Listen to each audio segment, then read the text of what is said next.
I just wanted to test the microphones, and I see what people told me before about the lights shining straight in your eyes. So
Welcome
everybody. Could I ask you to take your seats so that we can start the afternoon session? Thank you.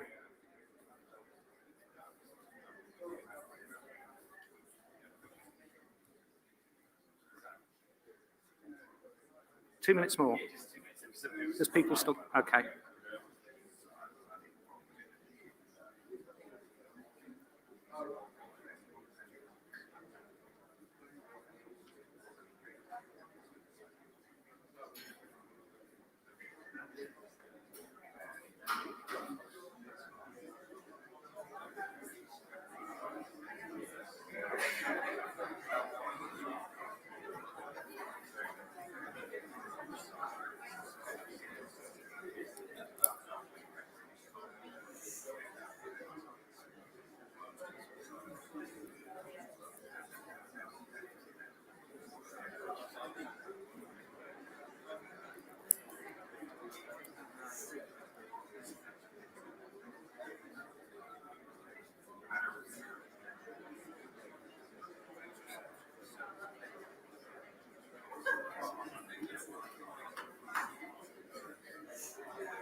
Right. Good afternoon, everybody.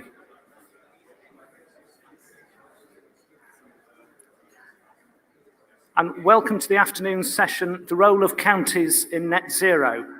I'm Sam Corcoran, I'm the CCN spokesperson on the communities and the environment. And I would commend to you the CCN report, which was published leading up to COP26, which showcased some great work of county and unitary councils and highlighted the challenges and opportunities specific to our places. I highly recommend that if you haven't seen it already. And as importantly, it also highlighted the very urban focus of both climate policy and funding and called on government to look beyond just the cities and ensure all areas of the county were supported to address the great challenges of our time. I'm also the leader of Cheshire East Council, which is committed to being carbon neutral by 2025. But councils only account for 1% of emissions. So recently, Cheshire East Council signed up to the UK 100 pledge. And I'm delighted to see Polly Billington here, Chief Executive of UK 100. Polly established UK 100 and is a campaigning and communications specialist with extensive experience in media, government and politics. A former broadcast journalist, She was Specialist Advisor at DEC in 2008 to 2010. So I would welcome Polly Billington. And if I could also ask, if you do have any questions, please post them through the app, and we will have time for questions after Polly's talk. Thank you.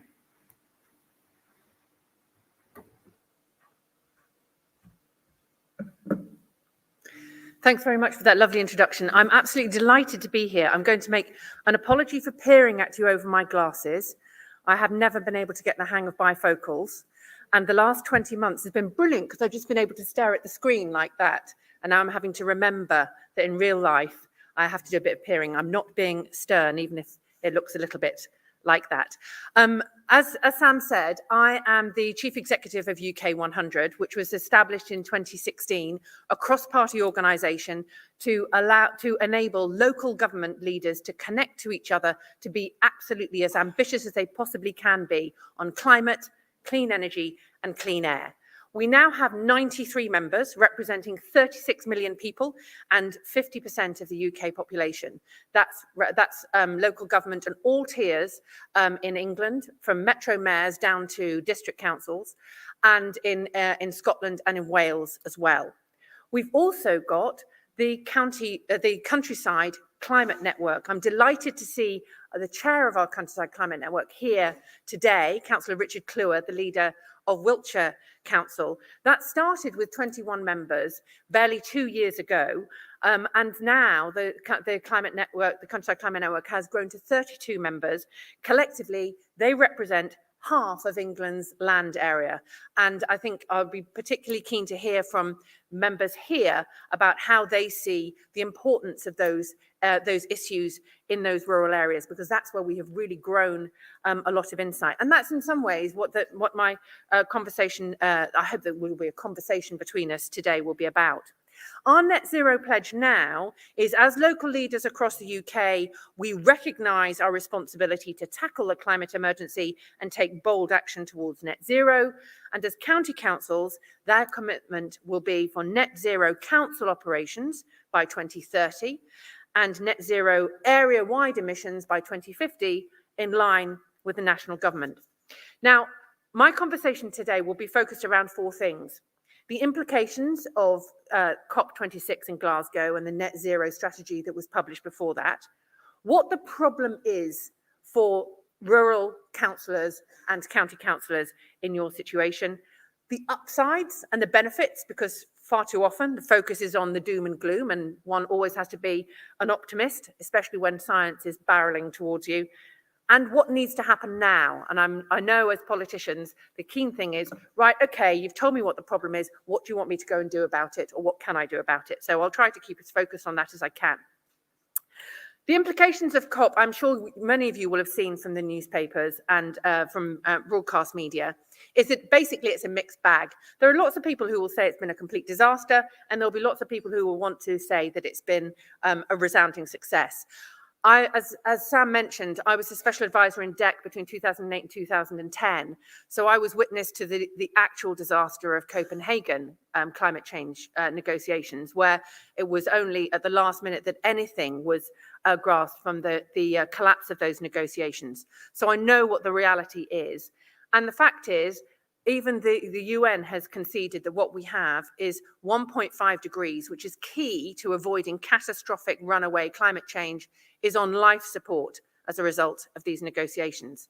Now, let me tell you, that's considerably better than we might have been without those negotiations. So that's why I want us to continue to maintain optimism.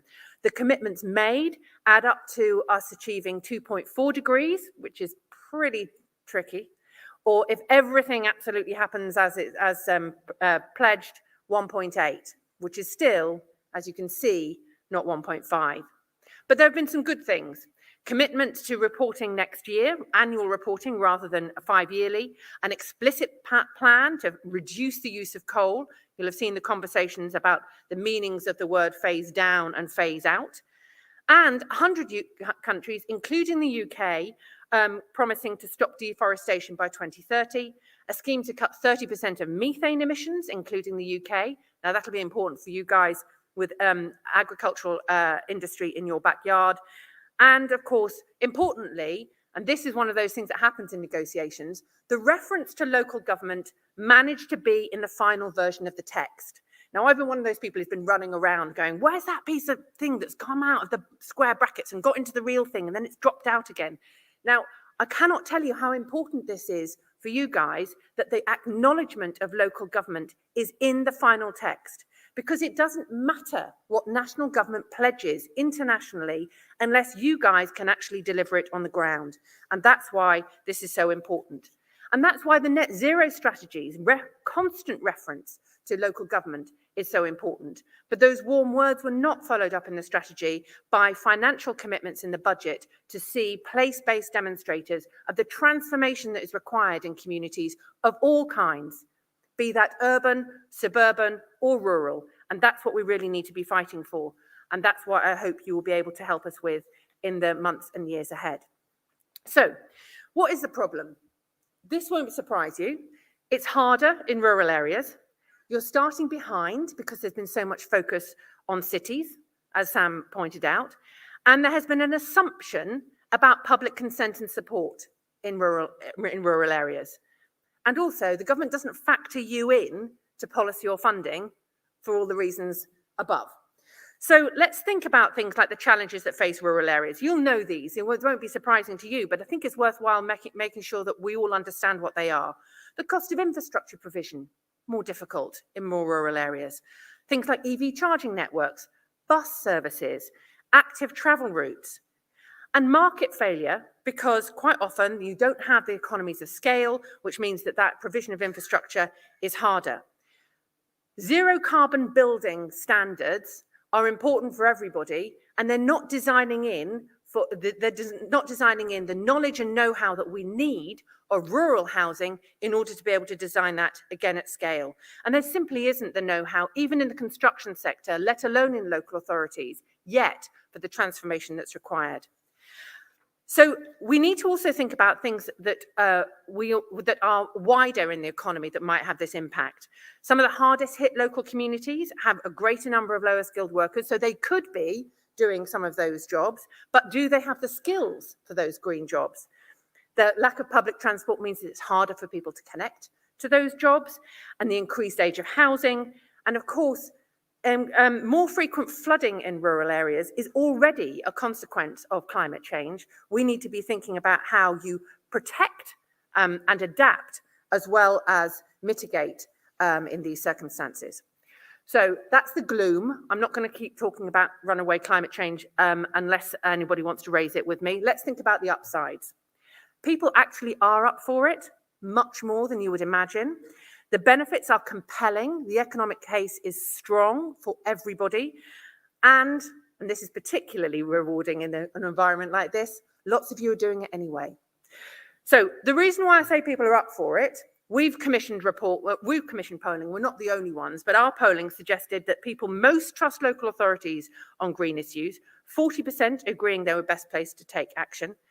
63% of people wanted to see more local green jobs and skills in their area. Now, the LGA has suggested that investment in climate action at the local level would create over 800,000 green jobs across the UK by 2030.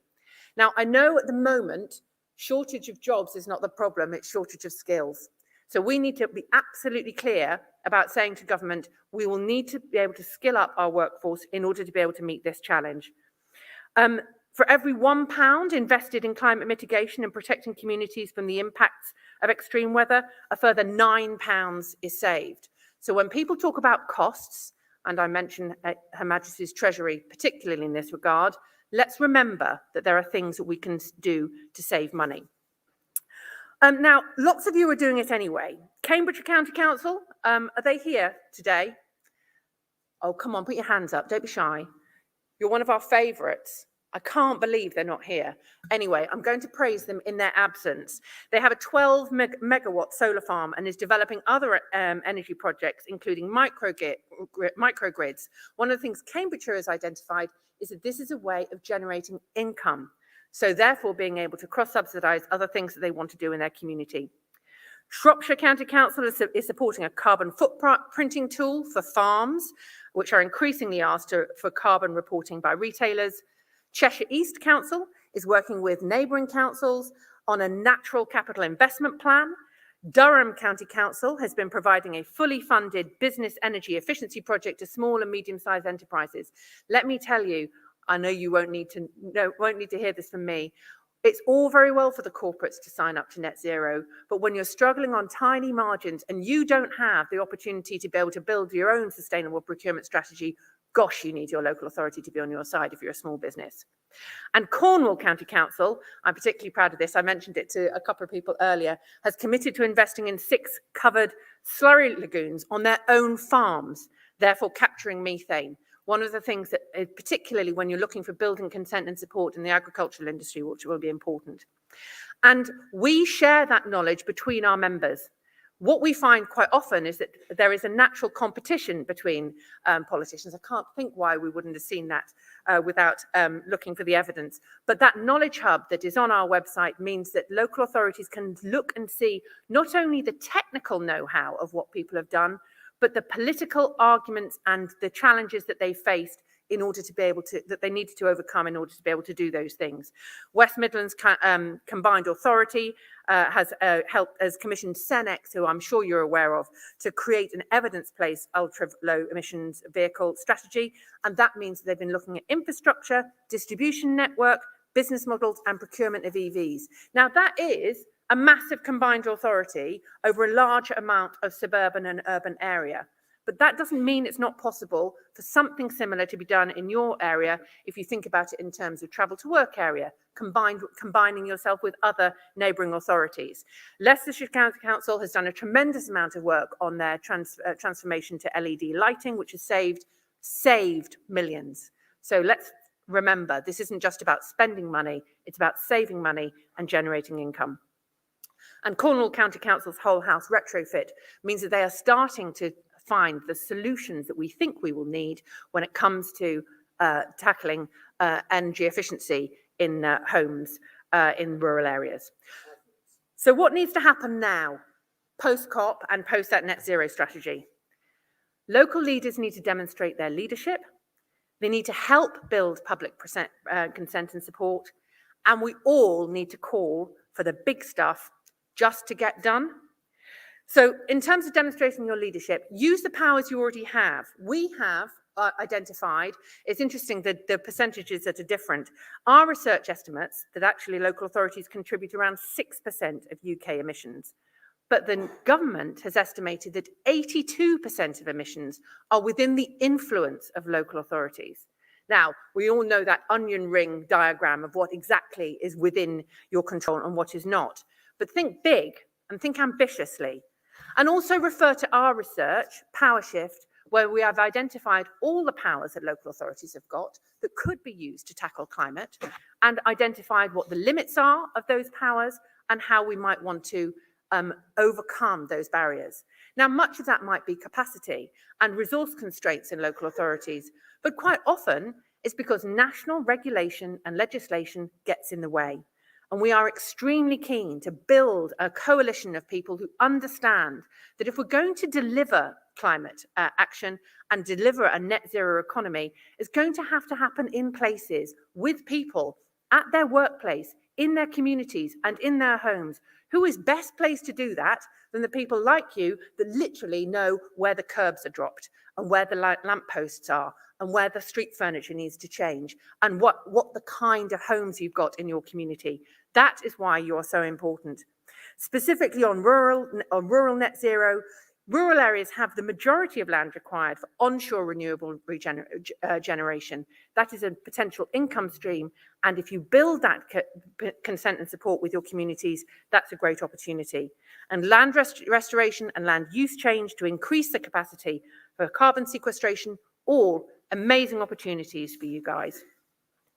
So remember that our research indicated that 75% of rural citizens think that cutting carbon emissions is an opportunity to create new jobs in the UK. Rural citizens are more likely than urban citizens to reduce electricity use at home and to switch to a renewable energy supplier. 87% of rural citizens are concerned about the impacts of climate change. You are pushing at an open door. Now, calling for that big stuff to just get done is really a matter of campaign priorities for you guys as the opportunity for a cross-party coalition to be able to make this happen. In terms of retrofit and planning, we need a net zero standard for homes now, and we need locally delivered retrofit funding, but also thinking savvily about how you can generate income in order to be able to support that retrofit in your own communities. EV charging everywhere. Yes, we obviously want to do much more about public transport, but where there isn't public transport and it's not viable, make sure people are comfortable about where they can get their cars charged up. Local area energy planning is absolutely essential. I know all of you will have had that situation where you said, well, we'd like some EV charging points, and your distribution network operator says, well, you can have them there, but no, you can't have them in the town centre because that'll cost you. And you say, well, I haven't got that money. And then I go, well, and then you get them parked out in the boondocks and you wonder why nobody uses them. Well, that's why local area energy planning is so important. Nature restoration, we now have that in the Environment Act. Now it's important that the delivery of that is done with local communities. And may I make sure that I don't forget the UK Infrastructure Bank. If we're talking about making sure that the burden of this does not fall entirely on the taxpayer, we need to ensure that private finance can see your projects as investable.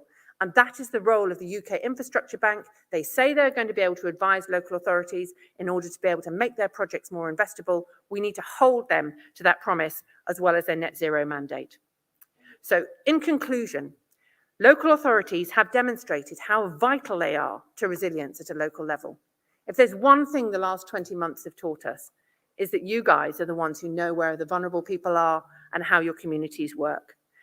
You've been adaptable, you've moved staff into different roles, you've used your granular knowledge of your community assets to enable and support voluntary and community schemes helping the most vulnerable people. Well, why wouldn't a national government who acknowledges that be saying, right, these are the partners we need for the next big national mission? So I know there will be some conversations today about county deals. If I was to say one thing to you when thinking about county deals, ask for those powers. Understand what your powers are by using our research in order to be able to arm yourself for those negotiations, and say to government, you cannot do net zero, you cannot achieve net zero without us. So we stand ready to be your partners. Please, we want to be able to use our powers to our fullest extent and have more. We can prove how good we are because we're already doing it. Thank you very much.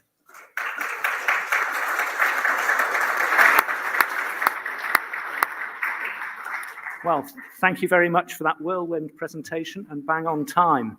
I do have a couple of questions. The first one I have is from Julian German. Can net zero be achieved without large-scale whole house retrofit? And how will we achieve this? No, it can't. And as I referred to, such a delight not to have them on. And as I referred to, some of the challenges in rural areas are quite significant. But I think Julian's from Cornwall, aren't you, Julian? Yes, that's right. As I mentioned, Cornwall's actually been secured some funding to be able to try out some of the difficult retrofit that's required in rural areas. I think what's really interesting is that quite often this conversation at national level goes right straight immediately to the individual consumer, and therefore talks about the enormous costs and the fact that you won't get payback over time. That is the case if you keep it at individual consumer level. If you start doing it in whole communities and start offering that as a package, and that's one of the things that's interesting about the possibility of energy service companies,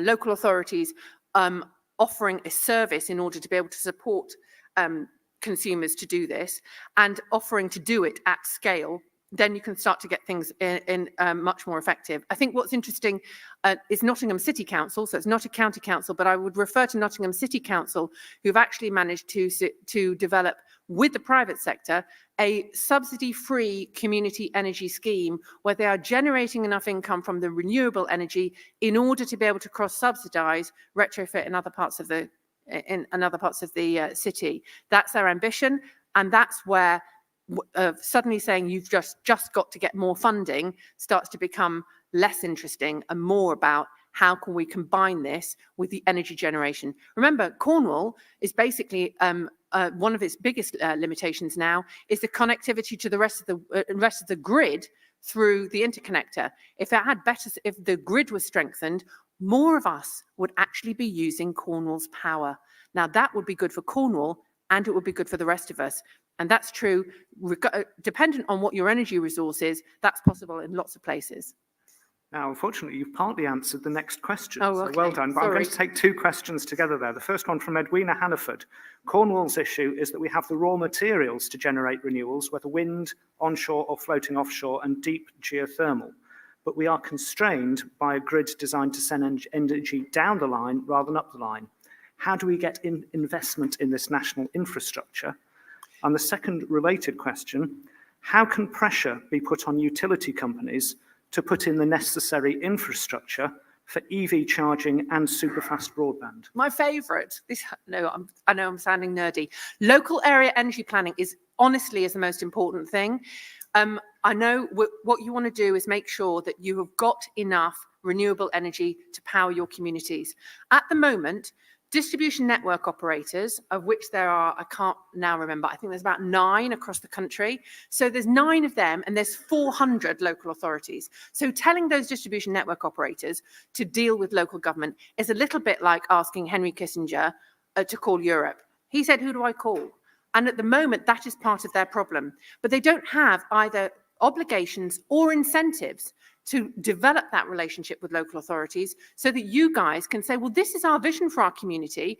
And you actually, as the energy sector, needs to be serving our ambitions rather than thinking that it's all about your interests. So Ofgem, I have been going on about how Ofgem needs to change the rules for long enough now that they're actually starting to see that that might be something they need to do, particularly when it comes to local area energy planning. And their latest round of consultation on the business plans for these distribution network operators, there are people like UK Power Networks, Western Power, which is the one that affects Cornwall. They need to be able to deal with you guys and for you guys to be able to explain to them how you want to transform. Now, I'll explain this a little bit more because it's quite important. Ofgem's rules also require equity. So that if, for example, Bristol has declared that they're going to go to net zero quicker than other parts of the southwest, Ofgem will say, well, see, that's really tricky because that means if we're going to serve Bristol, then maybe the costs are going to go on to somebody else. And I'm afraid to say my point to Ofgem is, yeah, it might be tricky, but as far as I can see, that science, sorry to be gloomy again, is barreling towards us at a rate of knots. And you've got to make sure that the rules work in order for this to be both equitable and fair and meet that science.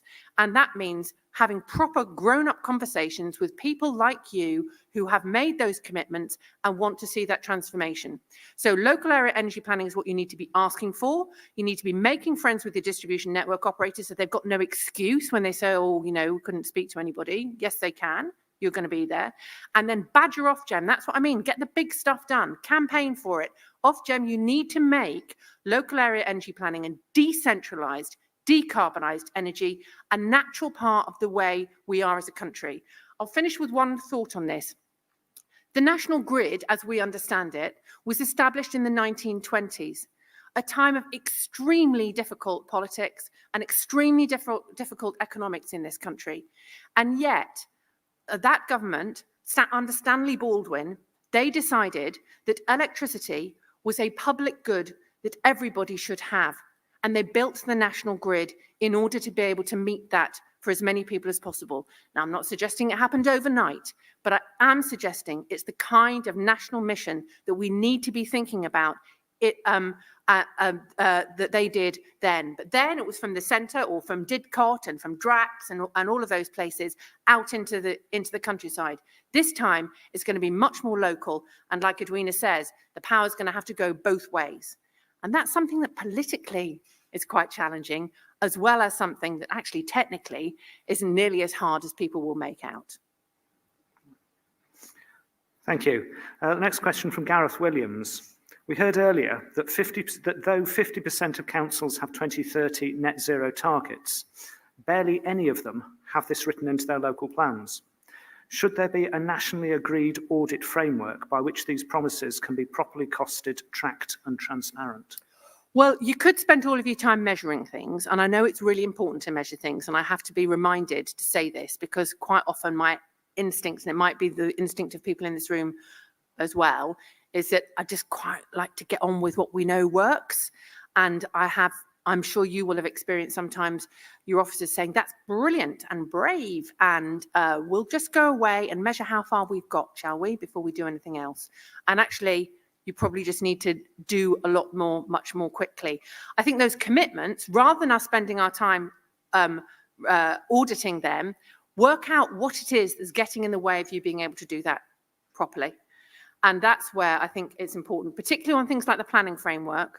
We've been talking about a net zero local powers bill off the back of our work on power shift, where you'd wrap up all those things that are getting in the way at national level and say, Ofgem's rules need to change, planning law needs to change, Highways England needs to stop thinking that they can just leave decarbonisation and electrification to somebody else and start cooperating with people. Those kind of rules would actually mean that you could fulfil the ambitions rather than spend all of our time auditing how far we've got. Because sometimes, although that's important for you to do, I would say to national government, say, look, how far we're getting and what more we can do if we were given more power. Thank you. I think we've got time for one final question, which would be, I know that a number of councils have already signed up to the UK 100 pledge. Could you say what's involved in signing up to the UK 100 pledge? Absolutely. The most important thing as a county council is that you make that commitment to 2030 and net zero on your own estate by 2030, and then across your community by 2050. We've actually said that about county councils. Other members commit to 2045 ahead of the national target. But we've said that we want to give a little bit more wriggle room to county councils, partly because of your powers, but also your obligations.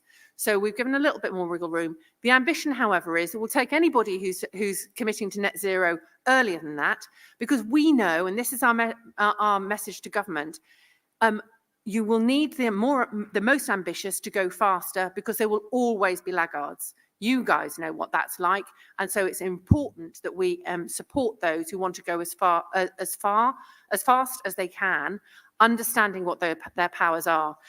There is no fee structure with the membership. What you are doing is you're making that political pledge and committing to being involved in that network, sharing that knowledge, attending those meetings, learning from each other, and demonstrating that leadership to each other, to people who are not members, and most importantly, building that public consent and support in your own communities and influencing government too. Thank you. So it just remains for me to thank Polly for coming along. I've certainly been inspired, and I believe climate change is the greatest challenge facing our generation. But I am inspired to take further action as a result of this, and hopefully we'll keep the momentum going from COP26. So many thanks, Polly. Thank you very much.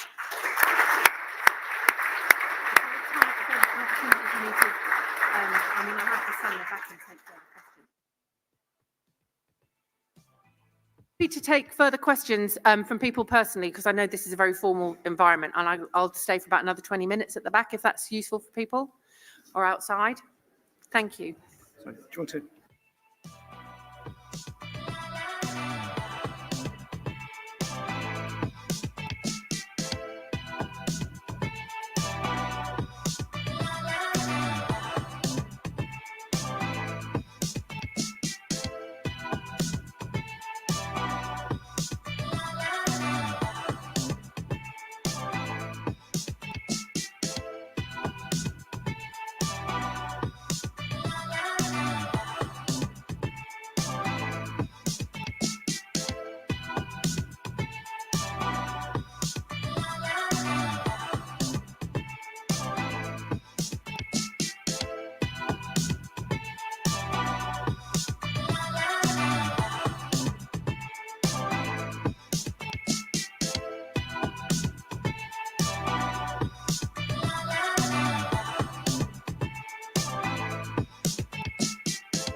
Good afternoon, ladies and gentlemen. I'm going to assume that we're ready to go because the light's shining very brightly in my face there.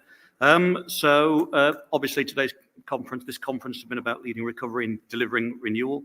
So as part of that, I'm delighted to welcome James Jamieson in his role as LGA chairman, who is well known to many people in the room today, not just from the LGA, but of course as the former leader of Central Bedfordshire Council.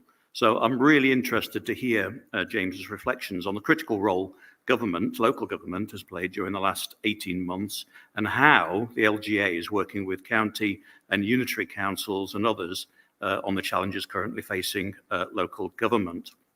So if I can ask you, I want to pass over to James to, during that time, put your questions. They'll appear here on the system in front of me, and we'll pose those at the end. We're on a very strict time schedule. So without further ado, James. Barry, thank you very much indeed. And before I say anything really, can I just say thank you very much to every county council and unitary through this last 18 months, 2 years. You know, what a fantastic job you have done protecting and supporting your communities. And I really think that has been fantastic for our residents and, you know, an outstanding job. And whenever I talk to anyone in government or residents, they all admire the role that we have. And I think that's very much improved the image of councils up and down the country. And importantly, I think we should build on that with government, because there are a number of government ministers who are now realizing actually what we do. They didn't know what we did, but when they wanted something to happen, when they wanted the vulnerable to get some food or whatever, they turned to us. When they wanted to get some money to various businesses, they turned to councils. When test and trace didn't work, they turn to us. So I think there's more recognition of just what we do, because quite often I think we do get ignored by MPs and ministers. They don't realise how important we are. So thank you very much to do all the work you've done. But importantly, we now need to build on the credit that we've got to actually ensure that they take us more seriously going into the future. But so thank you for that. Can I also say thank you to all the CCN team for organising this conference, and more importantly for inviting me. And Tim, you're doing a fantastic job. Keep it going. You know, I didn't stand here. It was in Guildford 3 years ago. And I explained my ambitions as chair of the LGA, and it was to address social care, to address children's and in particularly SEND, to address planning, and to address the money issue. Those 4 issues have not changed, but we've had 2 years of COVID, and we now need to get back, as we come out of COVID, to getting back to those issues. And as Polly has just mentioned, we now have that 5th issue that I think is a top priority for every council, which is climate change and the environment.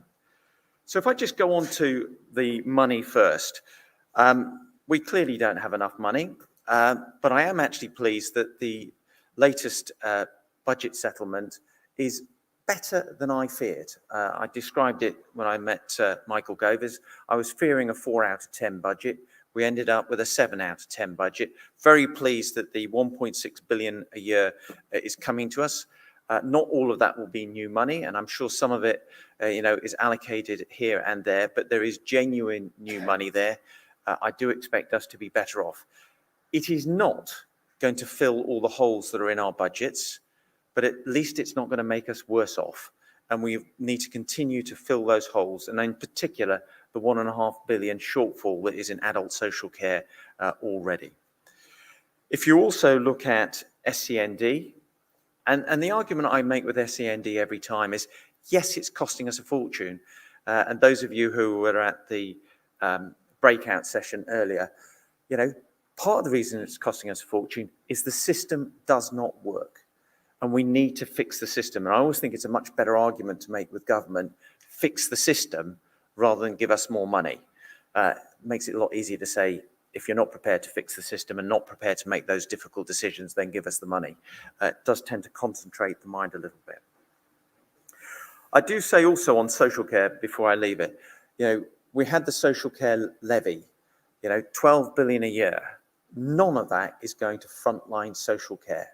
It is essentially an NHS levy. And that may be the right thing to do, but I do think it's slightly disingenuous. And I know a number of residents seem to think social care is fixed.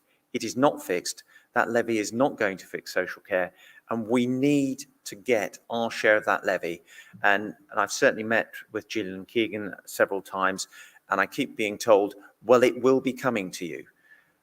We need to keep emphasising that we do need it to come to us in 3 years' time when the backlog in the NHS is fixed.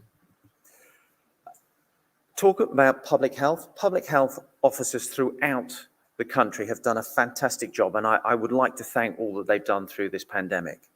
So why is it that we have not got public health funding back to the level it was when we took on public health? It is critical, and if we're going to keep people out of hospital, we need better public health. Levelling up. We're expecting the white paper before Christmas. That is a government before Christmas, so there's always a risk that it might not be before Christmas.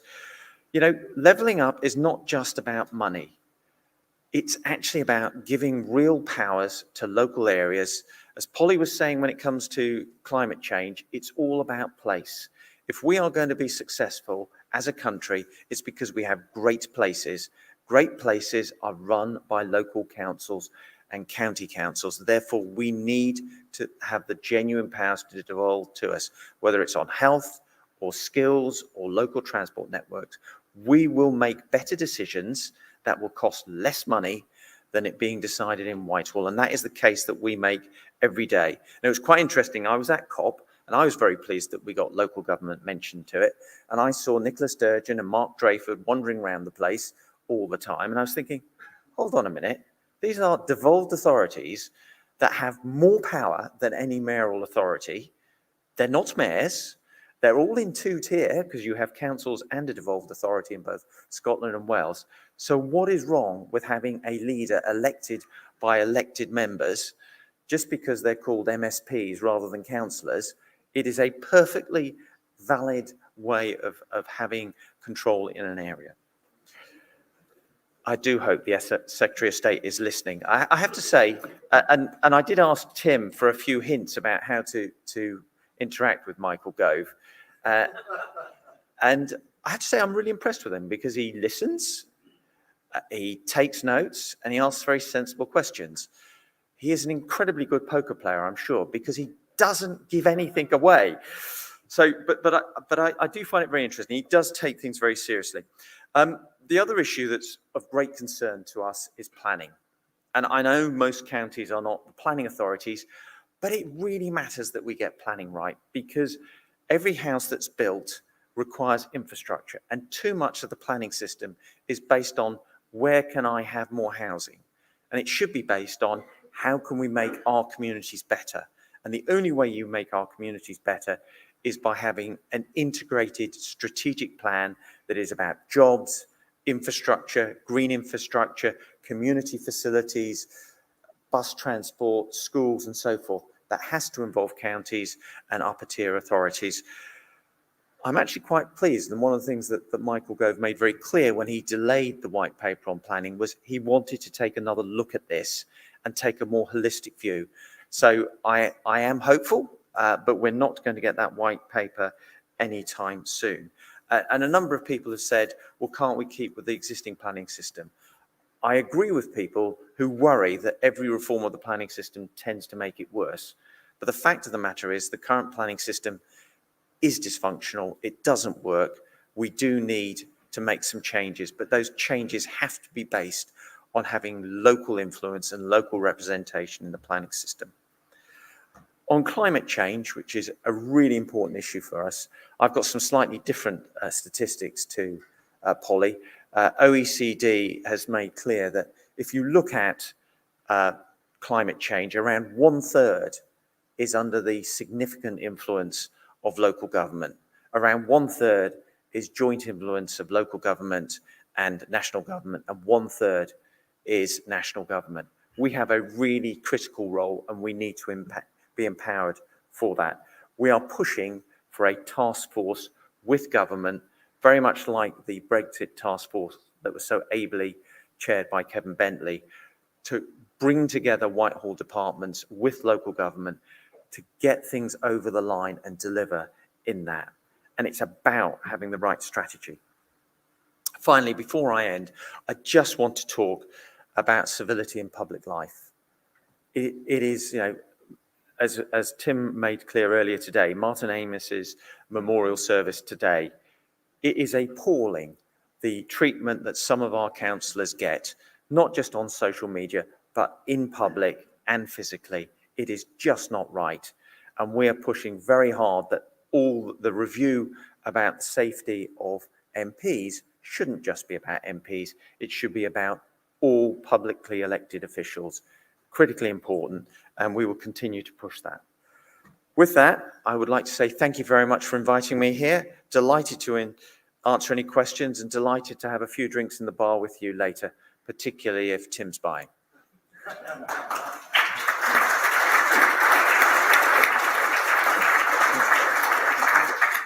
No, I'll be okay. So, James, thank you very much indeed for that. James, if you want to stay there or sit down, it's entirely up to you. It's fine. No questions come through on that system yet, but I've got one for you. Given that the speed at which sort of counties in particular pivoted during the beginning of the COVID pandemic and worked so well with local resilience forums, health colleagues everywhere across the country to deliver that sort of shielding support and a range of other support to businesses and so on. Do you think there was an influence there in terms of government thinking since then, which has sort of led to that thinking around levelling up and being delivered through counties and in particular county deals? I genuinely think the great performance we did and the fact that we did stuff quickly that government couldn't do has given us credibility and made people think that we can do stuff. The problem is always, getting civil servants and ministers to just let go. They're just very uncomfortable. But as I've said time and time again, you cannot in Derbyshire, in a little village wherever, have Whitehall departments making decisions. They're just incapable of doing it. They can make macro decisions, and the everyday local decisions should be made by locally elected councillors and councils. And the sooner we do that, the better for this country. Absolutely agree. So, James, thank you very much indeed. I think we'll end that session there and allow a few minutes for the next one. So thank you.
I think that's the cue because the spotlight's on me to start the next session. I'm Stephen Giles Medhurst, the County Council Network spokesperson on infrastructure and transport. And I'm delighted to introduce Baroness Kathy Bakewell to this afternoon's session as the Liberal Democrat law spokesperson. She'll be known to a number of you, having been 20 years a Somerset County Councillor, including leader of the County Council for 6 years, as well as a district councillor for 10 years. So she's well versed in a local government and its problems, attributes, and lack of funding, following on from previous speaker. So I'll hand over now to Kathy, who's going to address us from the Liberal Democrat perspective. Thank you very much, and thank you for inviting me to come along and speak this afternoon. And it's a great pleasure to be here amongst so many county councillors. Although, as has been said, I served 10 years as a district councillor, the 20 years that I spent as a county councillor were always very dear to my heart, and I remember them with great affection. As a former county council leader, I recognise the important role that county councils and unitaries can play in delivering key services for empowering their communities, and the valuable role that the CCN plays in coordinating the work of the county areas. The UK is one of the most centralised democracies in the world. The Liberal Democrats want central government to empower local authorities, as we believe people in their local communities are best placed to tackle the issues which face them. And James has already referred to that. Working across the tiers of local government is a key to success. Special educational needs provision is high on our agenda. There are serious and growing needs identified on SEN, whereby the number of appeals to tribunals are increasing and the number of successful appeals are also increasing. A steep decline in SEND officers has already exasperated an already broken system, leaving families with a poor service. I'm not suggesting that counties and unitaries have deliberately cut special needs services. I'm aware of the huge budget cuts local authorities have suffered in the recent years and the increase in the demand for all people-responsive services. The high needs block should be £2.1 billion a year higher, according to the National Education Union. I know the LGA are pleased that the government has finally outlined the framework for the overdue publication of its SEND review proposals and SEND Green Paper. This also acknowledges that reforms and funding are needed to improve early intervention. This must be done at the same time as making clearer the support and services everyone should be able to expect. However, as we all know, expectations often fall far short of reality. I'm delighted the LGA is to be included in the steering group to help shape the SEND review. The government needs to urgently complete this, as children with SEND will undoubtedly need additional support to help address lost learning due to the impact of the pandemic. The issue of children in care has risen to the top of the agenda over the weekend and in particular this morning. There are almost 100,000 children in care in the UK and they face significant life disadvantages. Care leavers are likely to be disproportionately represented in prison populations. They are unlikely to have the opportunity to go to university and many suffer constant moves in care. At our party conference in September, the Liberal Democrats passed a motion on the level of support we would wish to see for all those children in care, increasing the care leaver bursary to £2,000 from £1,000 and allowing care leavers to have access to help and support until they are 25 if they wish. Providing good quality care for children, and whether they are in children's home or in a foster carer, is vital to their life chances. Attracting suitable people to become foster parents is not an easy task, but does need to be addressed. Many children are acting as carers themselves to their parents and other relatives. Meanwhile, the social care crisis rumbles on, along with increased costs. Due to increased television coverage, the issue of private providers increasing their commercial costs are now well publicised. Local authorities have the same pressures as the commercial sector, but are unable to increase their care costs to match the commercial rates. This often causes extreme anxiety to service users and their families as care packages are handed back for local authorities to pick up. It also leads to moves between residential homes as the cheapest option is sought both by local authorities and the families concerned. Liberal Democrats continue to call for cross-party talks to reach a long-term solution on social care funding. It is disappointing that there was no mention of additional funding for adult social care services or public health in the recent spending review, a view shared, I know, by many Conservatives. As a Liberal Democrat, I am proud that my party said at the last general election that as a start, we would call for an immediate 1p rise in the pound on the basic, higher and additional rates of income tax to invest an additional £6 billion a year into adult social care and mental health services. Unless essential investment is made in this critical service, many elderly people and those with disabilities will find they are stranded without proper care. The government's social care plans are two broken promises. The Prime Minister, in his manifesto, promised not to raise national insurance tax and that no one would have to sell their home to pay for care. Now struggling families face being hammered by unfair tax rises while still facing losing their home to fund care costs. Both these issues will be debated shortly in Parliament. This evening in the Commons, there will be a debate and a vote on the care cap of £86,000, which applies to everyone.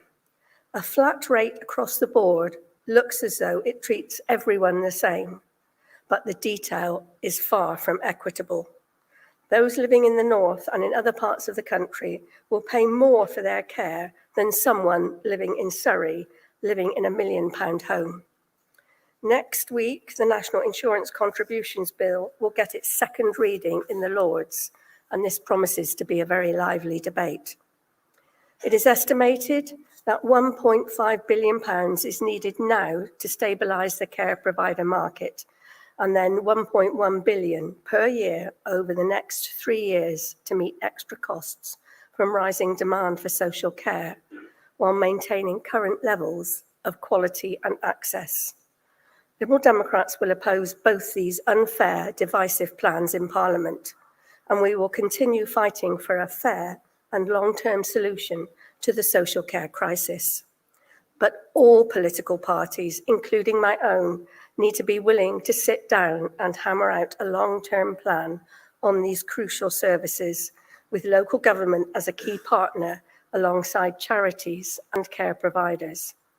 The LGA has offered to host talks on more than one occasion, and it is time this offer was taken up and all sat down round the table to find a solution. Turning now to public health, a key responsibility that county councils undertake on behalf of their residents. Never has it been so critical for this role to be taken seriously and executed to the very best of your abilities, keeping people healthy and well throughout their lives, thus reducing pressure on the NHS, social care, criminal justice, and the benefits system. All this is critical, but is a huge ask given the level of funding provided. Despite the incredibly challenging period during COVID-19, there has been no increase in public health funding. This runs contrary to addressing the stark health inequalities exposed by COVID-19 and levelling up our communities. Public Health England, which did an amazing job under impossible conditions, has been replaced by the UK Health Security Agency and the Office for Health Improvement and Disparities. If you believe the government website, these two agencies will solve all our public health problems.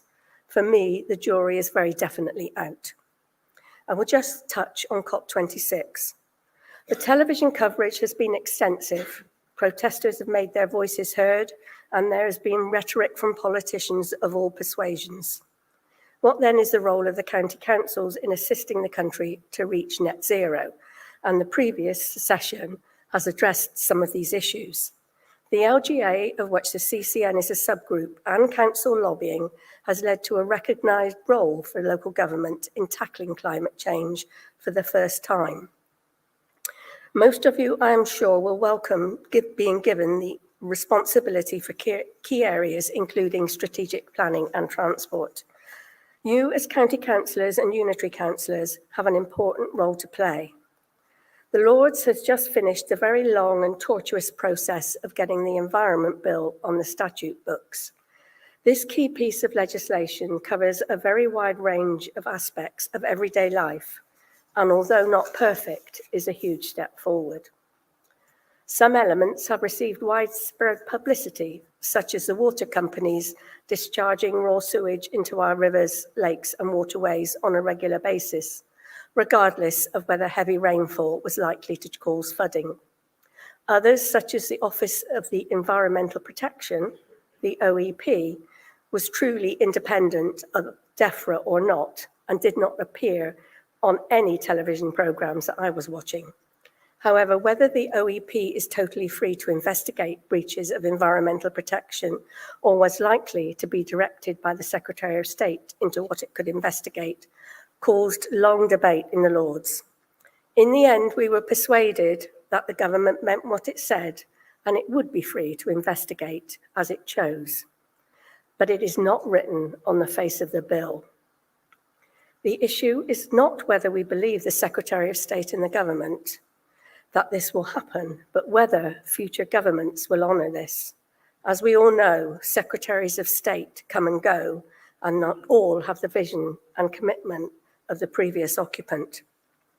Secretary of State Michael Gove is due to speak shortly, I believe, and I look forward to hearing how the government's levelling up agenda will be taken forward, giving the announcement on HS2 and the abandonment of the East-West rail link. Those of you who represent very rural areas will know that transport links are vital, but very expensive to run. I can walk from the flat that I rent in London to the tube station, past the bus station, and I can see when the next buses are coming and their destination. However, if I walk to the bus stop in the village where I live, no such information is available, nor indeed in the market town where I was intending to shop. Levelling up is not just an issue for the north of England. Other deeply rural areas have residents living without easy access to services which many take for granted. As a previous county and district councillor, I'm interested in the progress of the long-awaited planning bill. In the Lords, Lord Stephen Greenhalgh is the minister who is responsible for local government.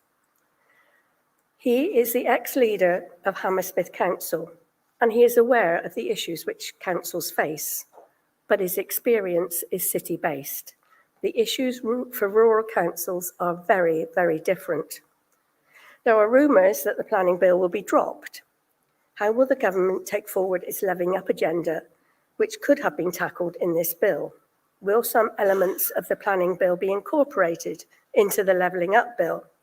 When it appears, I am sure the Secretary of State will be able to give us an update on these issues. As an ex-district and county councillor, I'm acutely aware of the issues of working in all tiers of local government. Some present here this afternoon will be facing reorganisation and unitary elections. Some of you will welcome this, some of you will not. Whether you actively worked to maintain a county unitary or to have a slightly smaller unit closer to the electorate, it is vital that all elements of democratic accountability are included in discussions. This means districts, boroughs, towns and parishes. Riding roughshod over any of these will not produce a result which will deliver the services which the residents want and deserve. So my last message to you is to work together at all levels. No one section has all the answers. By pooling your expertise, you may end up with something which will work. And thank you very much for listening to me.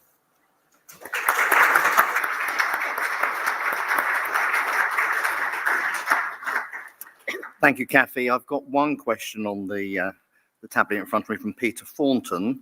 And it's in your portfolio in terms of housing. Would you support councils being given the power to control right to buy? I think that comes from obviously not having enough housing stock for people who need it. I think that is quite a difficult question. I am not personally in favour of the right to buy as it currently exists, because once a house is bought, there is not another one built to replace it. And I think that is the critical issue about keeping a vibrant housing market supply, is that when one is bought, then another one has to be built for those people who are on the housing waiting lists. I've just completed 6 years as the chair of the Community Land Trust Network, and I'm a great advocate of communities, land trusts, where local people are in control of the houses that they want and the type of housing that they want. So I think it's a quite difficult question to say that local authorities should be in control of the right to buy. They should certainly be in control of being able to keep the money that from the houses that are sold and investing them in other housing in their area. Thank you. I think we have time for one more question. Is there anything else from the audience? I know, Jerry, you were thinking of a question there. Looking at you directly, of course.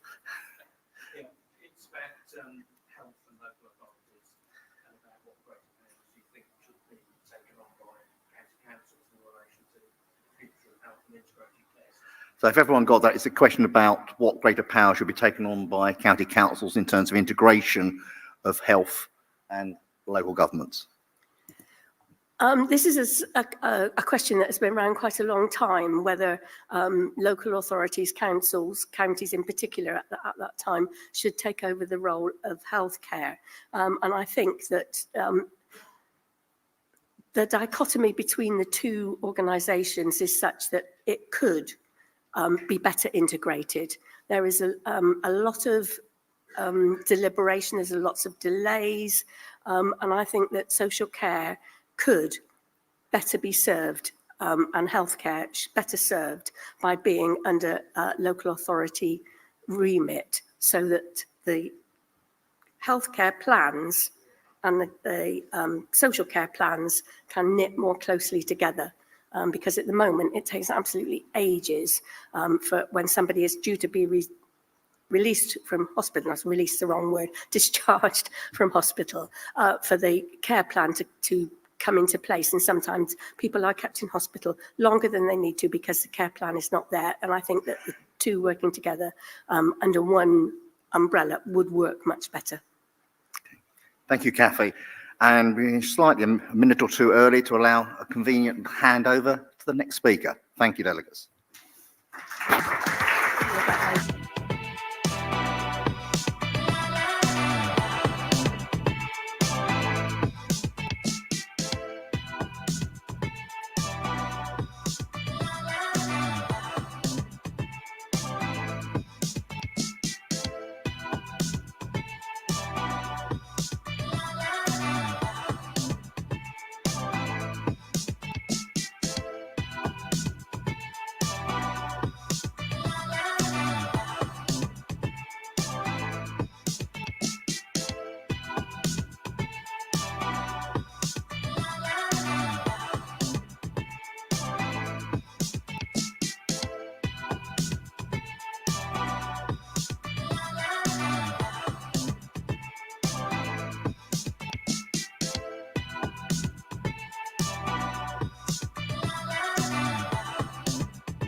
Thank you very much, and thank you for being at this session, which is the Labour View in relation to our County Councils network.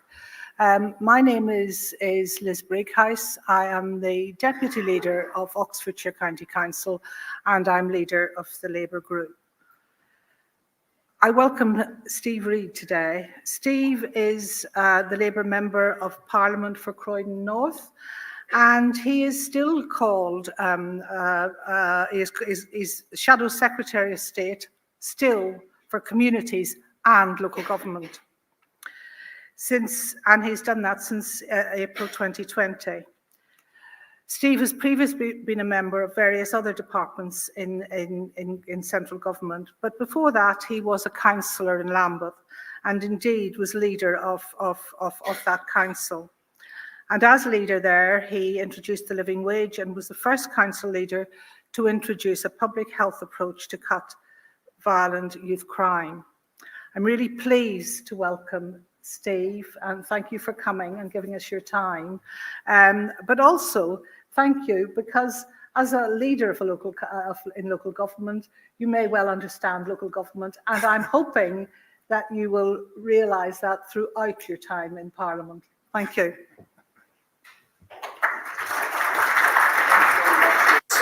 Thanks very much. And yeah, I've stuck with the traditional job title rather than the slogan, as you say. But I've always felt myself amongst friends when I'm with councillors. I did my learning really as a councillor, and I think it's really important that those of us who do go on, whether you consider that stepping up or down to become MPs, don't forget the lessons that we learn in the streets as local government councillors or leaders.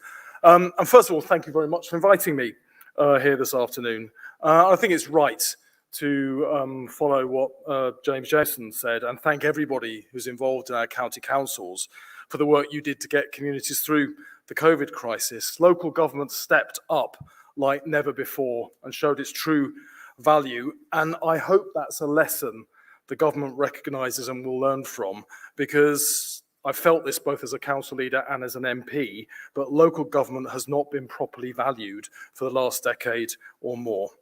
And perhaps first of all, the point to make is that local government is not funded fairly, as Councillor Jameson said. And actually, I found myself agreeing with an awful lot of what Councillor Jameson said, and it's clear from other speakers there's a growing consensus across local government, regardless of party, across a lot of these issues. But it can't be right that the 10 poorest councils in this country over the last decade suffered cuts 18 times bigger than the 10 poorest. That's just widening the regional inequalities that have been pulling our country apart. Now, there are differences of view, I know, about the proposed fair funding formula. But a system that takes more away from counties and other councils that are already held back cannot be the way to level the country up. But it feels like the government's been stringing councils along for too long about financial reform. Perhaps we'll hear more from the Secretary of State when he's speaking after me. All councils need longer-term certainty over funding. No professional organisation can plan its budgets and services for the future if they don't know what resources they'll have available. It's high time the government moved to 3-year funding settlements or longer. That's needed right now, and it would save money by allowing for better planning. It was a missed opportunity that the Chancellor didn't introduce this in his recent budget, and I hope it's something the government will revisit very soon. Now, as we emerge from the crisis, there's a sense that the future must be better than the past. Regional inequalities, as well as inequalities within communities, are holding our country back. We all lose out if others in our country are not able to reach their full potential in life. When you talk to people up and down our country, they'll often describe what they want in terms of fairness, a fair share of investment for their region, a fair chance at getting a decent job and an affordable home to live in. But they don't believe our political system treats them fairly. And what's happened in the recent weeks in Westminster has only fueled those concerns. The Prime Minister admitted to his own MPs that he crashed the car over the Owen Paterson affair, and that has opened up an avalanche of allegations that now require the government to look at and clean up the system. The British people won't believe a government can build a fairer future for them if they don't believe it's acting fairly itself. Now, that clean-up must mean that all public funding is exposed to full transparency. There are serious questions, particularly with finances so constrained for local authorities at the moment, but serious questions about how the government could have spent nearly £40 billion on contracts without competition or tender during the pandemic. Much of that money was spent unwisely. Many of the services paid for never materialised. With test and trace in particular, I think it would have been more effective and offered far better value for money if the government had worked more closely with local government's public health teams right from the start. Similarly, it's important the government's new regeneration programmes are fully transparent so they can be scrutinised properly. It invites questions, at least, when Stocksbridge Town's Fund Board is chaired by an MP and the board includes her husband, her son's business associates, and the property developer she rents her office from. The town's fund in total is worth £3.6 billion. It's public money, and it needs better oversight than this. And I hope the government will agree to our requests to publish their governance reviews of every Towns Fund board. Now, the Chancellor, in his budget, promised more funding for local services, and the public will certainly expect that with personal taxation now at its highest level for 70 years. But key services remain underfunded, and there's a risk councils will get the blame for that. The Local Government Association has criticised the Chancellor for not providing the funding needed for adult social care services. They point out that any additional spending requires councils to put up council tax by 3% a year for the next 3 years. Now, council tax has already gone up by 13% under the current Prime Minister.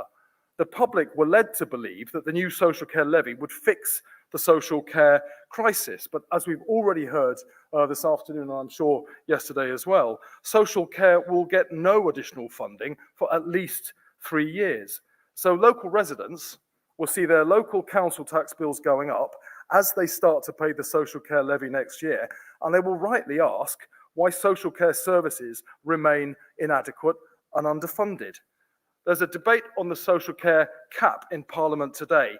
Many MPs from all parties share my dismay that announcements last week will mean poorer pensioners in the North and the West Midlands stand to lose up to 75% of their assets to pay for social care, while wealthier pensioners in better off parts of the country will have 75% of their assets protected. This is not what the government originally promised, and we must not let the government shift the blame onto town halls who have to administer the new system when it comes in. Quite simply, no one should be forced to sell their home to pay for the social care they need and deserve. There are risks to local economic recovery in our high streets from increasing personal taxation so fast while the economy is still struggling to recover. Unlike many of our competitors, the UK economy remains behind its pre-pandemic levels. Not enough has been done to tackle the crisis of low productivity in our economy that makes our economy less efficient and ultimately leads to higher levels of taxation. Tax rises at a time like this risk choking off spending just when we really need it. And it's certainly not fair to target working families with tax rises when prices in the shops are rising at their fastest rate for 10 years and wages are still lower in real terms than 14 years ago. Our high streets are the beating hearts of their local communities, and we must do more collectively to protect them. The current system of business rates was designed for a different age. Before online retail existed, it overtaxes high street businesses, forcing too many of them to close. Now, it's disappointing that the government has not delivered on their commitment for a fundamental review of the business rates system. Labour, my colleague, the Shadow Chancellor Rachel Reeves, has committed to scrapping business rates and consulting local government and business on a fairer replacement that makes the biggest online retailers pay their fair share. Our replacement to business rates would guarantee that no local authority lost income and would ensure that councils continue to be rewarded for the great work they do, supporting economic growth and investment locally.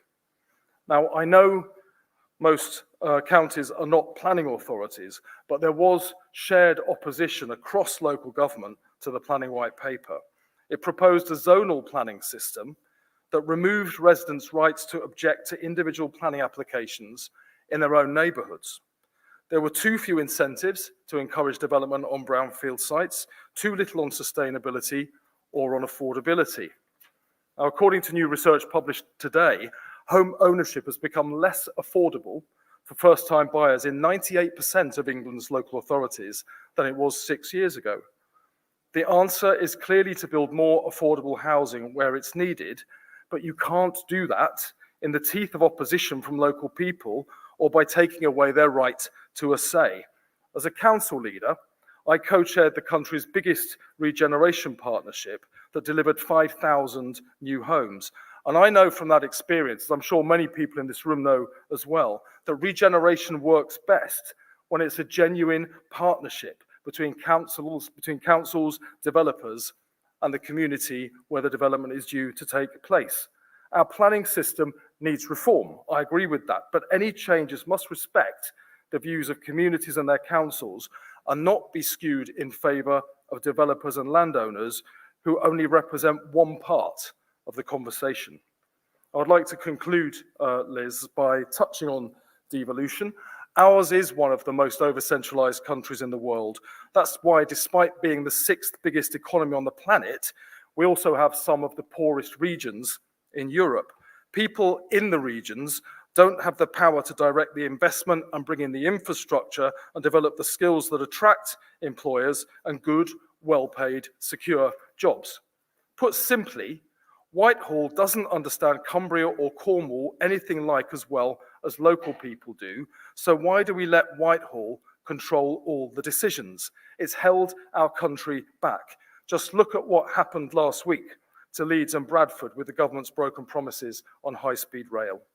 It was a big disappointment that the devolution bill didn't appear in the Queen's speech earlier this year, and it's disappointing this autumn that its reincarnation as the Levelling Up bill has been put back possibly until the new year.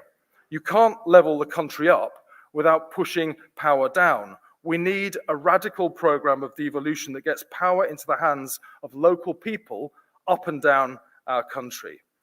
But the devolution we've seen so far has been piecemeal and centrally imposed. Labour wants local areas, whether that's combined authorities or county deals, to choose their own governance model, not have one forced on them from Whitehall. We want to see a menu of powers available to local areas rather than having Whitehall decide what's on offer and what isn't.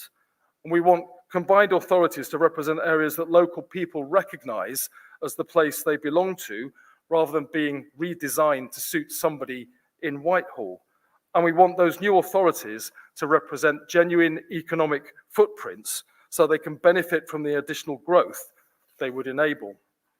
As we emerge from the pandemic, we must look at how we build a recovery that works for everyone. Our country is too unequal, and that inequality weakens us. Areas that need investment have been starved of it, and the fabric of our communities has been left too threadbare. Yet the pandemic showed us our communities are resilient, compassionate, and creative.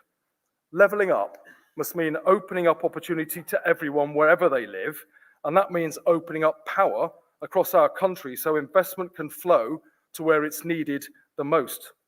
The pandemic showed all of us the true value of local government and the true value of communities.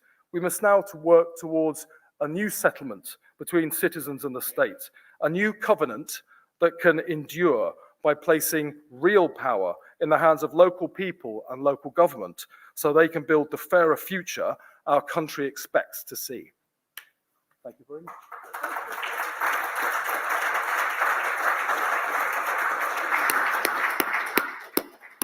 Well, I don't have any questions on my iPad, but is there anyone in the room who wants to ask a question?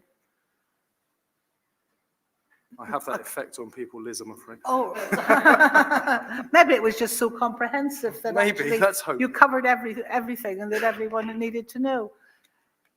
Well, then we'll be able to finish early. Great. Okay. Yep. Sorry, I've got one over where? Oh, thank you. Thanks. Robert Lindsay, Suffolk County Council. Just wondered if you could outline what Labour's plans are for devolution. Well, I wish I could. What we've done is we've set up, Keir Starmer set up a commission under Gordon Brown that is engaging with local government, business, and the national governments across the UK to understand what the problems are with the current settlement and what an alternative needs to look like.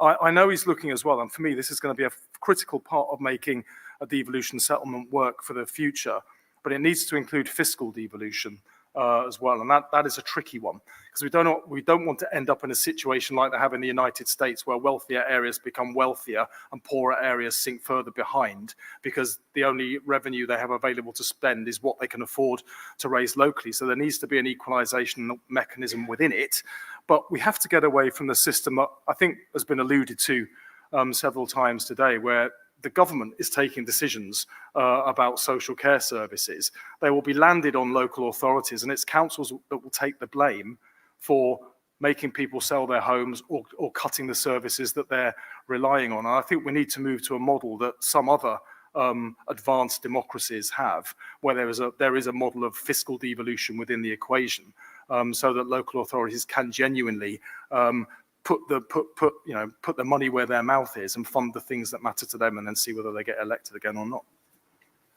Thank you. Was there anyone else? I can't see with that light shining on me. Thank you. Thank you. Dick Cole, I'm the leader of the Mebby and Curnow Group on Cornwall Council. Steve, you might be aware that 20 years ago next month, 50,000 people from Cornwall asked the Labour government for a Cornish Assembly. You didn't respond very much at all. I'm just wondering, are you going to look at it again as part of your review? Thank you. Well, I do absolve myself of responsibility for what may have happened 20 years ago.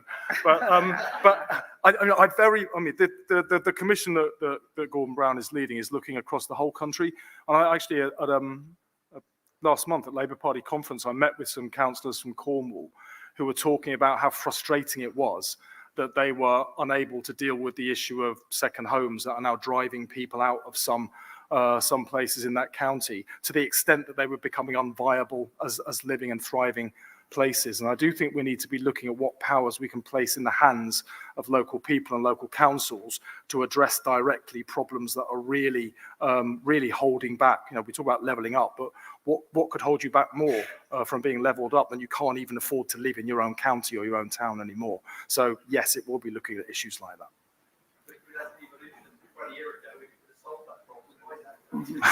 Well, there's a lot of things where the answer is I wouldn't have started from here. But Anyhow, on that note, thank you, Steve, and thank you for coming, and good luck. Pleasure. Thank you. Great to see Bye. you. Thank you very much.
Good afternoon, everybody. If you could just all settle down, I think we're ready to start the last session of this afternoon with the Right Honourable Michael Gove. I think he'll be joining us imminently. I'm not proposing to do a lengthy introduction. I mean, Michael is well known to many of you and, of course, has held many significant offices over the last 10 years or so.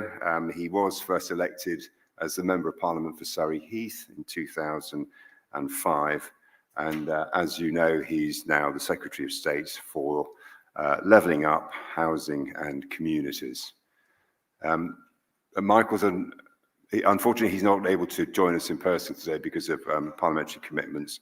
What we have agreed with him is that he will do a question and answer session so that we can be very focused on the issues that you would like him to talk about. So, good afternoon, Michael. Hi, good afternoon, Tim. Thank you. And thank you very much for your forbearance in allowing me to speak to you from my office. As you said, I could have given a speech, but I suspect that if I'd taken up time with the mandatory jokes, the throat clearing, and the sort of statements of how much I favour motherhood, but I'm also very, very keen on apple pie, you would have grown restive and restless. So instead of that, I am going to answer any and all questions that you and your colleagues can fire at me in the next half an hour, and I will do my very best to give it to you straight. Excellent. Thank you, Michael. So what we're going to do, I've got 2 or 3 questions here. So I'll take a couple of those first of all, and then we'll go out to the audience, if that's okay. Can I remind you, though, please, that you're not in your own council chamber.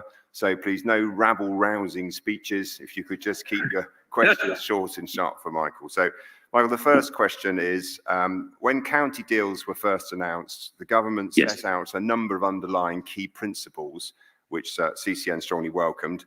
Will the white paper maintain these underpinning principles for county deals, including devolving powers directly to county and unitary authorities? And will there be a devolution framework within the Levelling Up white paper to build on and strengthen these principles? Yes, yes, and yes. Is the short answer. I think that overall, the case for further devolution, further strengthening of the government, further decentralisation has been powerfully made.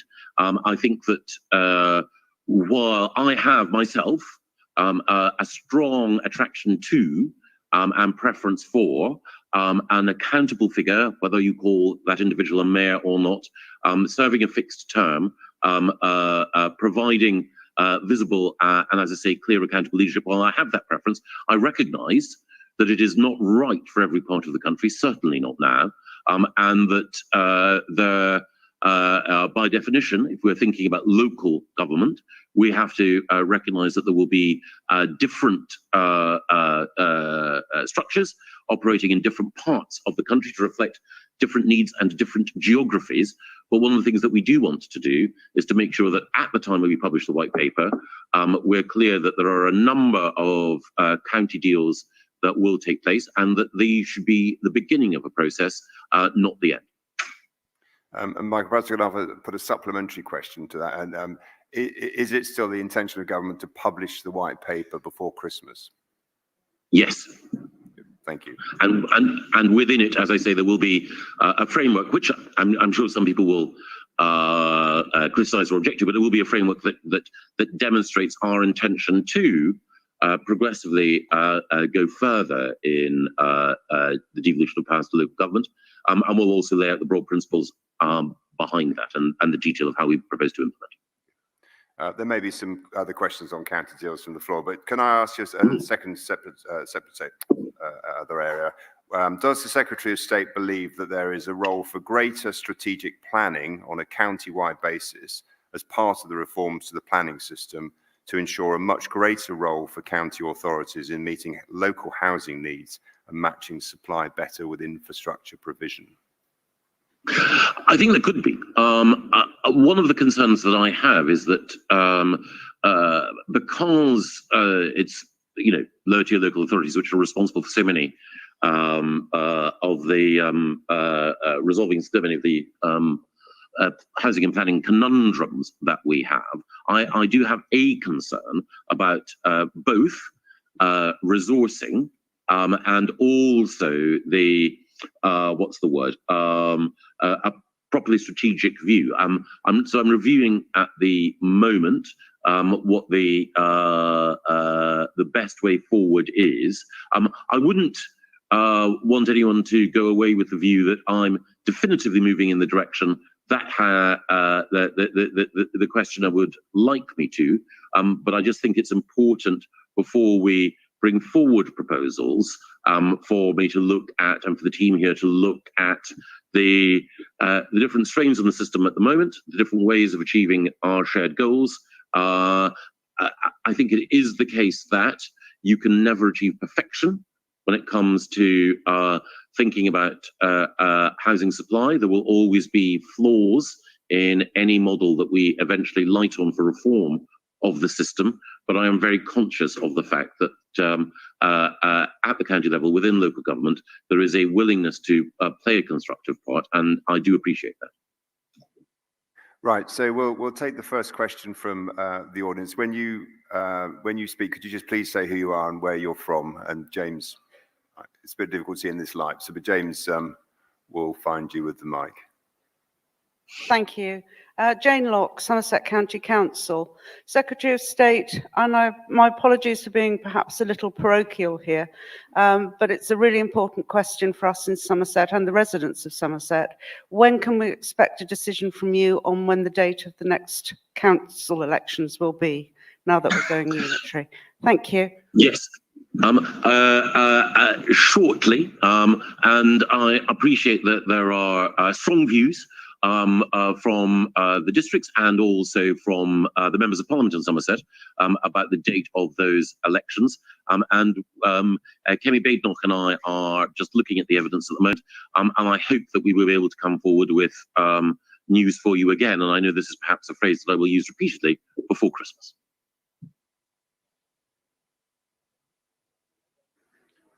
Okay. Thank you. Secretary of State Adrian Hudden from Worcestershire County Council. Part of your planning reform, I hope, will look at something I maintain is a big issue for county councils. The public will accept housing developments if the infrastructure is there. The current SIL and 106 arrangements are not providing enough money for us to provide the schools and the highways infrastructure, because of course, in my view, and I'd say it in this room, far too much money is directed to district council projects rather than the really vital strategic issues. Well, again, I think you make a very, very valid point. And without wanting to rob Peter to pay Paul, and without wanting to do down the districts in order to provide additional resource for county level projects, I do think that you are right, that more of the land value uplift can be extracted more efficiently from developers, that there is an inequality of arms in many Section 106 negotiations. If you have a volume house builder with all the expertise that it entirely understandably acquires, pitted against a district council which may not have the resource or the experience that house builder will have in negotiation, that does mean that sometimes the Section 106 agreements are not as they should be. And it is also the case that the Community Infrastructure Levy, for understandable reasons, isn't as effective as it should be in ensuring that precisely the sorts of projects that many people want to see, if they're going to accept housing being developed, it's not effective in funneling cash in that direction. So that is one of the things that my predecessor and I have been determined to do, which is to more efficiently extract that share of the uplift, and more efficiently ensure that it is spent, because I think you are absolutely spot on when it comes to welcoming new housing developments.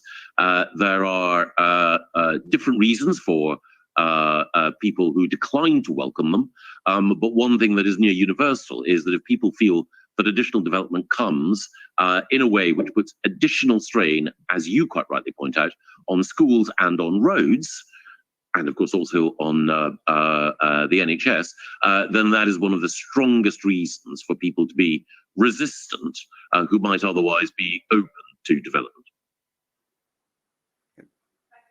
Secretary of State, good afternoon. I'm Liz Leffman from Oxfordshire County Council. My question is to do with the white paper that's coming forward. Do you envisage there being a clause in that paper that will require developers to build to zero carbon standards in future? And if there isn't going to be, why not?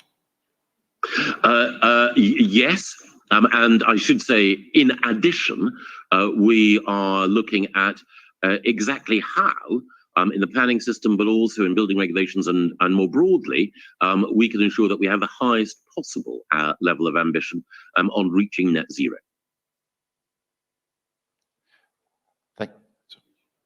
Sorry, Richard Clare, Leader, Wiltshire Council. Just following, two questions, following on that point. The insanity of us building houses today that will need expensive retrofit inside 15 years, it needs to end. Please, a date would be really useful on that. Moving on to a Wiltshire-specific question. Despite delivering above our housing trajectory by 40% in terms of government targets and housing delivery, we have a 5-year land supply problem caused by a combination of an inspector and developer manipulation. What can be done to address the issue of 5-year land supply that is allowing developers to build pretty much willy-nilly on greenfield sites and playing a planning system despite the fact we're delivering above government trajectories? Yes. Well, again, I do appreciate that there are Wiltshire-specific, as there will be Essex-specific or Worcestershire-specific factors at play there. I don't know the state of repair of the individual plans for development, but one thing I would say is that the way in which judgments are currently made about insufficiency in 5-year land supply, and the way in which, as you, I infer from your question, this is the point, the way in which some developers will hold back build out in order to then be able to say that the 5-year land supply, or to be able to demonstrate that the 5-year land supply is not being met in order to then be able to develop elsewhere. I think that there are things that we can do in order to prevent gaming of that kind. Before you ask your question, but just to change the subject, what does the future hold for LEPs, and when might that future be known? We're reviewing the position of LEPs. There's the position will be known when we publish the white paper. 3 things to say. The first is there are very, very, very many good people working in LEPs at the moment. The second thing is that LEPs have, in many cases, played a critical role, sometimes in bringing together business and other voices across local government boundaries. But my preference, and people shouldn't read too much into it at this stage, but my preference is that powers, including economic development powers, are best exercised alongside other powers that rest in the hand of democratically elected and accountable leaders. So that is a preference, but we're just reviewing the position at the moment because there are arguments either way. But as I say, when the white paper is published, then a clear trajectory forward should be delineated there. Good afternoon, Secretary of State. David Fothergill, Somerset County Council. And just to prove that we're not fixated with our elections, I'll cover another subject, if I may.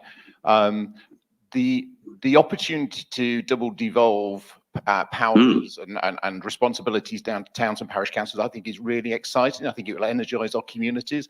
I suppose I just wanted to know, we've got a big scale of ambition on this. I'd like to know what the government scale of ambition is, when you think those powers might start coming forward to us, and what safeguards you think you'll need to build in before we start going down this route. But I think it's an enormously big opportunity particularly for rural counties. I completely agree. I mean, I know from my own constituency the benefits that active involvement by citizens in the in the lives of their communities through parish councils, I know the benefits it can bring. And I am very, very keen that parish town community councils are part of, exactly as you say, a double devolution element. Again, we'll be saying a little bit more about how we hope to facilitate their growth in the white paper. I am an enthusiast. Again, one of the things that it's probably fair to say is that there's a levelling up dimension to this as well, in that when one tends to find, and I know that there are many, many exceptions to this rule, but one tends to find that it is the case that parish councils are predominantly found in the leafier, more rural and more southern counties to a greater extent than they are in other parts of England. What we want to do is to make sure that whether they are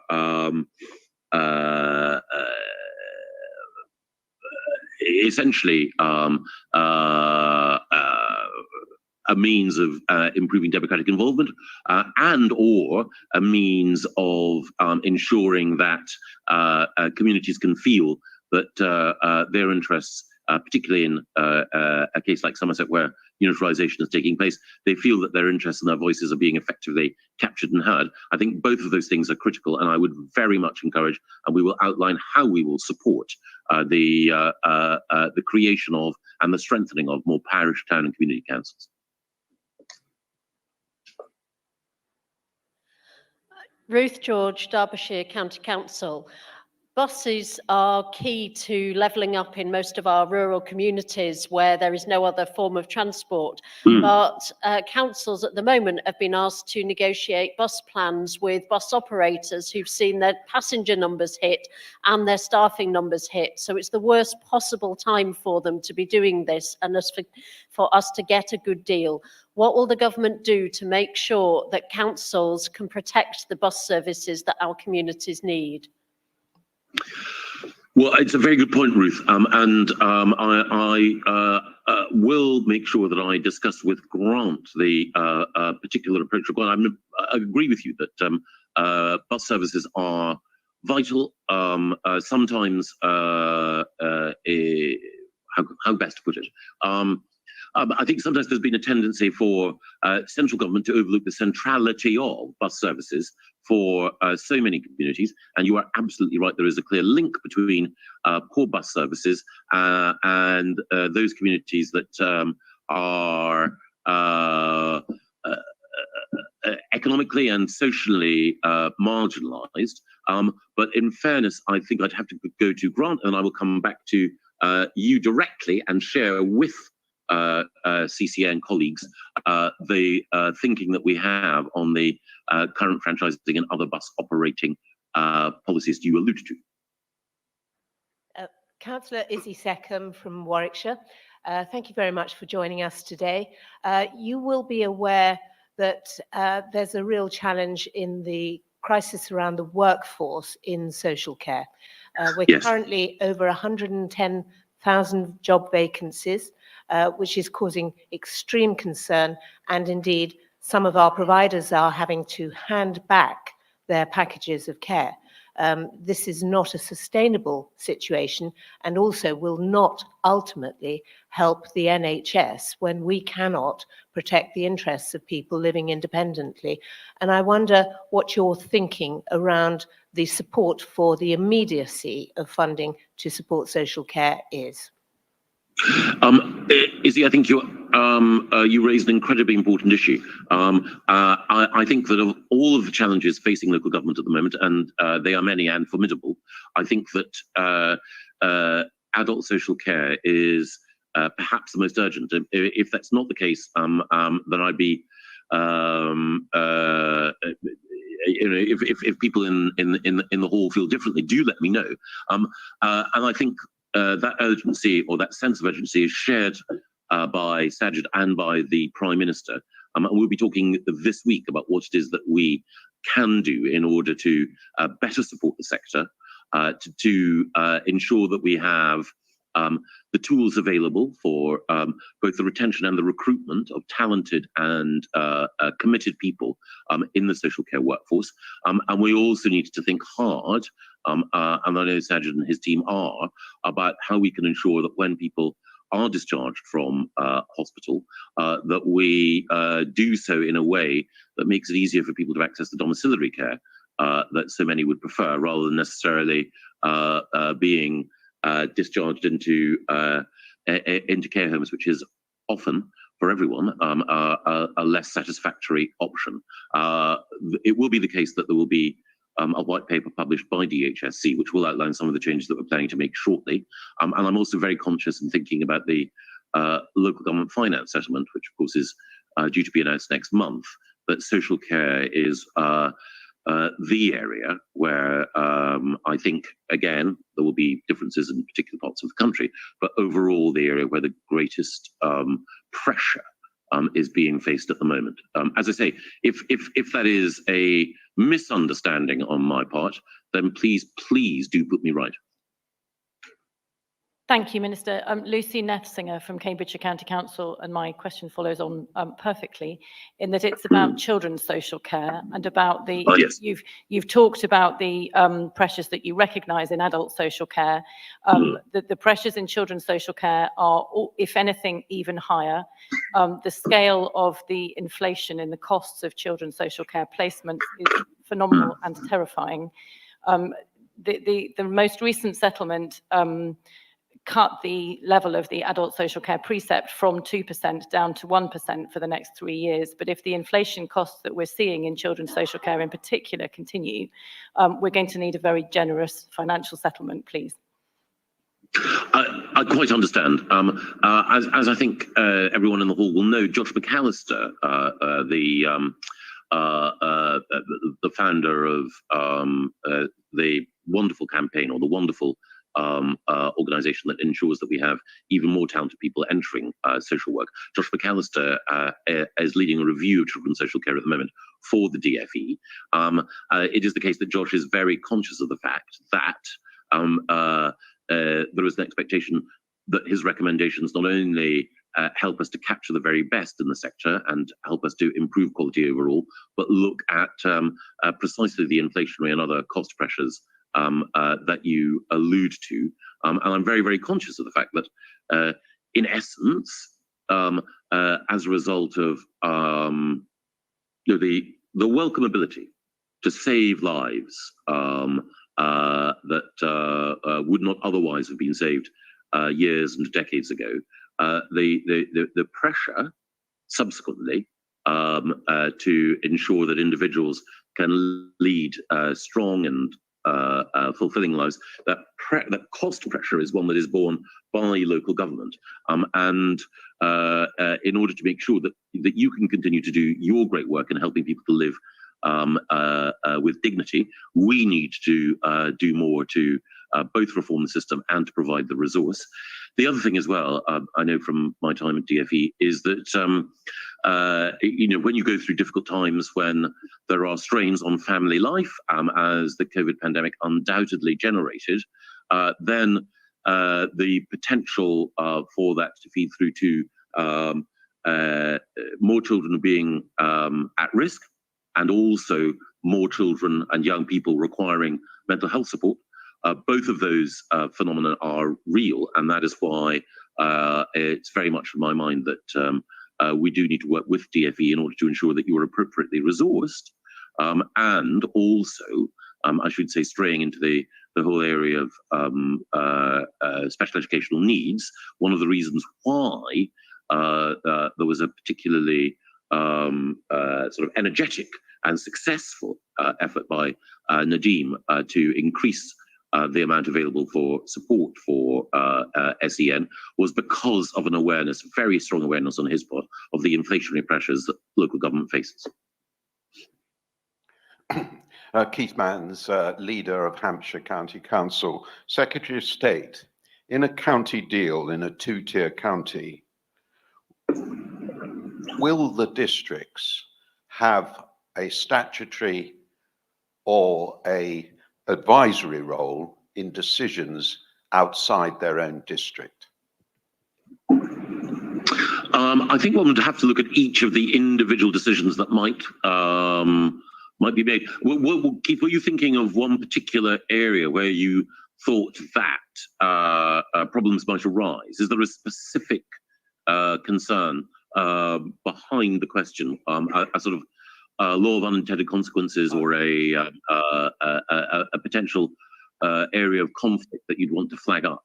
Not really. It's just the fact that clearly, if there's a decision that directly affects a district in a county deal, I would expect them to have considerable influence on that. My question is, if it's outside their district, should they have the power to stop it, or should they just have an advisory power to advise, or indeed no role to play at all? I think a good model is for any county and its leader and cabinet to have a good relationship with the districts and boroughs within that county. But I don't think that they should be in a position to fetter the judgment of a county in matters which are outside their own area. So I think that an advisory role, but an advisory role based on good practice and good relationships rather than one prescribed, would be my preference. Probably got time for one Roger Goff, leader, Kent County Council. Secretary of State, just wondered what conclusions you draw from the operation of the funding rounds we've seen on Levelling Up Fund and Community Renewal Fund, as to how those operated. Clearly, there have been a number of criticisms of how that operated and how that might play into the UK Shared Prosperity Fund in future. Overall, even though, of course, we've created them, there are too many funds. Too much time is taken up by both your officers and you in navigating the way around all of these funds. The CRF announcement came, I fear, late, and there are a host of reasons for that. We are learning our lessons, and we are seeking to make sure that prospectuses for and the operation of our new funds learn from some of the teething problems that we've had. And again, if there are other ways in which we can improve the operation of funding, simplifying, giving people appropriate time, and giving local areas appropriate flexibility, those are my aims. But if there is more that we can do and more practical learning from what's already been delivered, then I am all ears. One thing I should say is that I was in Wales on Thursday and Friday, and I talked to two local government colleagues in Wales. They were full of praise for the officials in the department who had helped. So any fault in the administration of the funds lies squarely with ministers, and particularly with me. The fact that the funds have operated as effectively as they have so far is down to immense hard work by officials in the department, to whom I'm hugely grateful.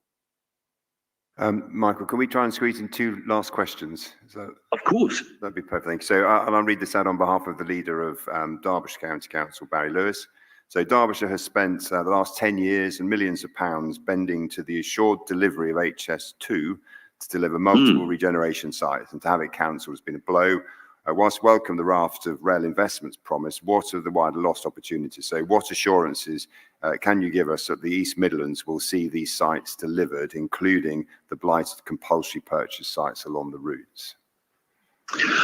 Well, again, I know that the announcement last Thursday of our integrated rail plan was met with some criticism in some quarters, but it was a very significant level of investment overall. And what is there in that plan will be delivered. Again, one of the things that I'm conscious of is that in the cabinet, I am local government's voice. But much of what affects your life and your residents' lives is decided in other departments. One of the things that I will seek to do is to make sure that Grant, or a colleague from the Department for Transport, and Nadeem, or a colleague from the Department for Education, join me the next time I have a chance to address you, so that they can provide the additional reassurance both on the delivery of transport infrastructure and also, following on from the earlier question from Cambridgeshire, on the future support for children's social care. But as I say, everything that in the integrated rail plan, that grant announced on Thursday, is funded, and we are determined to deliver. Thank you, Secretary. Thank you, Secretary of State. Stephen Giles, Hertfordshire County Council. Coming back to planning and the planning bill, one of the other constraints that we have on local authorities is the viability assessment that they come up with, saying why they can't provide Section 106 money, or actually more importantly, why they can't provide affordable housing. One example, a substantial development in my own area. They have come up with £250,000. The housing officer said it needs to be £6 million in terms of affordable housing contribution that couldn't be provided on site.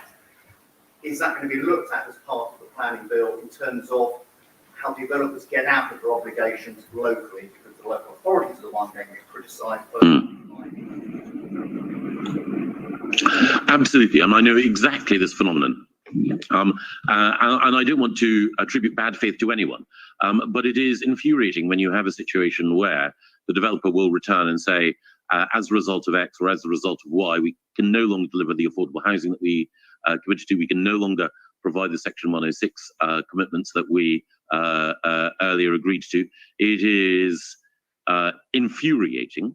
And the other thing that I would say is that obviously there are developers come in all shapes and sizes, but if one looks at the very successful large developers and one looks at their balance sheets, then I think it's probably fair to say that a slightly greater degree of fidelity to the undertakings entered at the beginning of a Section 106 agreement might be expected, and we will be taking steps in order to ensure that can be firmed up. Michael, thank you very much indeed for joining us this afternoon. It's much appreciated, and indeed for your very full and informative answers. We look forward to the white paper next month, and indeed we look forward to some good news in the settlement that you'll be announcing before Christmas. So thank you very much indeed.